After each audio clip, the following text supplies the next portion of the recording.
আমাদের সংসারে দেখা যায় যে 10 দিন পর পর আমরা বাজার করি। মানে বাজার বলতে কাঁচা সবজি এমনি 1 সপ্তাহ পর পর করা হয়। আর এমনিতে দেখা যায় যে মাছ মাংসগুলো থাকে না, সেটার বাজারটা দেখা যায় 10 দিনের বাজার করে রাখি। তো তারপর আবার 10 দিন পর বাজার করি, এমন করে মাসে আর কি 3 বার বাজার করা হয়।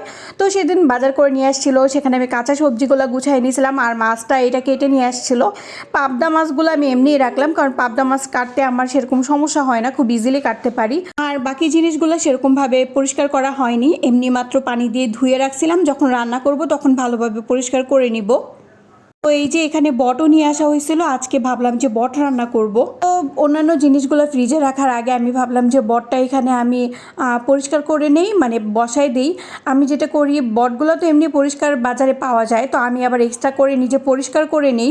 এখানে আমি লেবু অর্ধেকটা দিয়ে তারপর হলুদ গুঁড়ো দিয়ে এটাকে বয়েল করে নিব 15 থেকে 20 মিনিটের মতো।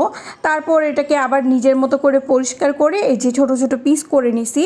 তো আজকে শুধু বটই রান্না করব, আর এক চুলায় সিম ভাজি বসাই দিছিলাম।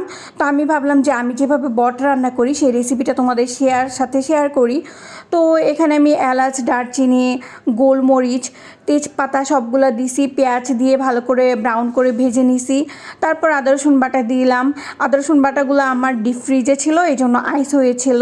তারপর যে রেগুলার মশলাগুলো থাকে, হলুদ গুঁড়া, মরিচের গুঁড়া, জিরা গুঁড়া, গরম মশলার গুঁড়া, লবণ, সব কিছু দিয়ে এই মশলাটাকে ভালো করে কষাই নিব। আমার মাংস রান্না আর বট রান্নাটা প্রায় তো সেমই হয়ে থাকে। তো কিন্তু বট রান্না করতে আসলে অনেক বেশি সময় লাগে, অনেক বেশি কষাইতে হয়। তো এই যে মশলাটা আমি এখানে 10 মিনিটের মতো কষাই নিব, তাহলে যে মশলার যে কাঁচা ভাবটা থাকে সেটা চলে যায়।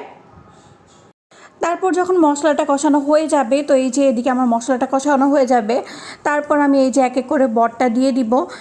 বট দেখা যায় আমার বাসার সবার খুব বেশি পছন্দর। আমাদের বেশিরভাগ বাঙালি মানুষদেরই মনে হয় কাছে এই বটটা অনেক বেশি পছন্দ। তোমরা কে কে মানে বট বা গরুর ভুঁড়ি পছন্দ করো কমেন্ট করে কিন্তু জানাও। তো এই যে এটাকেও 10 মিনিটের মতো কষাই নিব। কষানোর পর এখন আমি এখানে পানি অ্যাড করব, মানে পানি অ্যাড করে এটাকে আরও ভালো করে কষাবো। বট রান্না করাটা যদি প্রেশার কুকারে করা হয় তাহলে কিন্তু খুব তাড়াতাড়ি হয়ে যায়, যেহেতু এটা মানে সিদ্ধ করারও একটা ব্যাপার আছে। কিন্তু আমার হাজব্যান্ড দেখা যায় যে এমনি রান্না করাটা বেশি পছন্দ করে, প্রেশার কুকারে রান্না করাটা ও সেরকম পছন্দ করে না, যার জন্য আমাকে এইভাবেই করতে হয়। তারপর এই যে এটাকে ভালো করে কষাইছি, পানিটা যখন আবার শুকিয়ে তেলটা উপরে ভেসে উঠবে সেই পর্যায়ে আবার একটু কষাই নিব। আর বট রান্নার সময় সব সময় আমি আলু দিয়ে থাকি, কারণ আমার ছেলে বা আমার হাজব্যান্ড দুজনেই পছন্দ করে এভাবে আলু দিয়ে বট রান্না করাটা। তারপরে এই যে এখানে আমি ধুয়ে রাখা আলুগুলোও মানে কিউব করে কেটে নিয়েছিলাম, সেটা দিয়ে এটাকে আবার 5 মিনিটের মতো ভালো করে কষাই নিব। কষানোর পর এখানে আমি পানি অ্যাড করব। তো তোমরা কে কীভাবে মানে বটটা রান্না করো সেটা কিন্তু কমেন্ট করে জানাও। তো আমি একদম এইভাবে রান্না করি, মানে আমি যেভাবে রান্না করি সেভাবেই তোমাদের সাথে শেয়ার করতেছি। তো এই যে এখানে আমার কষানো হয়ে গেছে, তারপরে এই যে আমি পছন্দ মতো ঝোল দিয়ে দিলাম।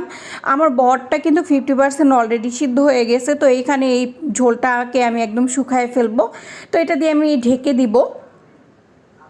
তো এই পানি শুকাইতে আর কি যত সময় লাগে মিডিয়াম আঁচে আর কি পানিটাকে আমি শুকায় ফেলবো, মানে যেন বটটা পারফেক্টলি সিদ্ধ হয়, সাথে আলুটাও সেদ্ধ হয়। এই পর্যায়ে এসে আমার বট আলু দুইটাই সেদ্ধ হয়ে গেছে, প্লাস হলো এই যে তেলটা যখন এভাবে উপরে ভেসে উঠবো এই পর্যায়ে এসে আমি নামায় ফেলবো, কারণ আমি একটু মাখা মাখা টাইপের রাখতেছি। আর এটা যখন বাসি হয় তখন কিন্তু খেতে বেশি মজা হয়। তো আমি দুপুরের দিকে রান্না করে রাখছি, সন্ধ্যার দিকে আবার একটু ভাজা ভাজা করে দিব, তখন খেতে আরও বেশি মজা লাগছিল যদিও। তো এই যে দুপুরের খাবারে ছিল বট আর সিম ভাজি।